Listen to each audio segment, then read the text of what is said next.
Good evening, survivors and citizens of the island. Welcome to Scum Virtual News, where we bring you the most recent developments shaping the fate of our fractured world. Tonight, we explore cryptic signals, political shifts, and the rising tensions within Freetown. Let's delve into the stories that matter most. An unknown signal has been broadcasting across the island, transmitting a cryptic code that translates into instructions for receiving a dead drop. The source of this signal remains undiscovered, and the locations for these mysterious drops are as unpredictable as they are elusive. Who is behind this transmission? And what purpose do these secret exchanges serve? The island's inhabitants are left in suspense as the mystery deepens, but caution is advised until more is known. In the world of island politics, there are moves and countermoves. The tidebreakers have quietly staked a claim in Sector C0, though their motives for this sudden territorial interest remain undisclosed. Speculation abounds, but no official word has been given. Meanwhile, a far more unsettling development comes from Phantom Hive, which has moved its base of operations from Sector Z1 to Sector C1. This shift brings Hive forces dangerously close to Freetown, despite the fragile armistice between the island's three great powers. This change has reignited old tensions within Freetown, particularly between its key leaders, Reed and Dolores.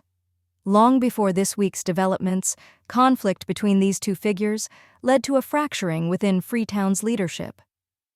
Dolores, known for her strong stance on defending Freetown's sovereignty, clashed with Reed over how to handle external threats and alliances. This bitter divide ultimately caused the Serpent and Staff faction to withdraw from Freetown, with many speculating that Dolores's increasing hostility toward neutrality forced their hand. As Phantom Hive inches closer to Freetown's borders, Dolores's posture has only grown more aggressive.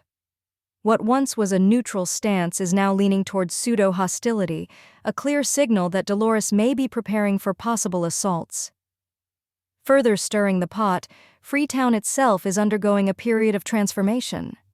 The town has officially declared its independence from the Serpent and Staff, solidifying the outcome of the internal power struggle that forced the faction's departure.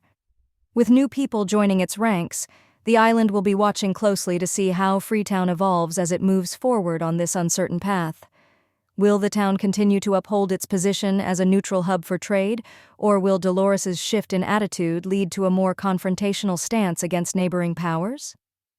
While these political shifts and growing tensions stir concern, the island remains a place of fragile balances, with the unknown signal hanging over us, the tidebreakers making quiet moves, and Freetown standing at a crossroads.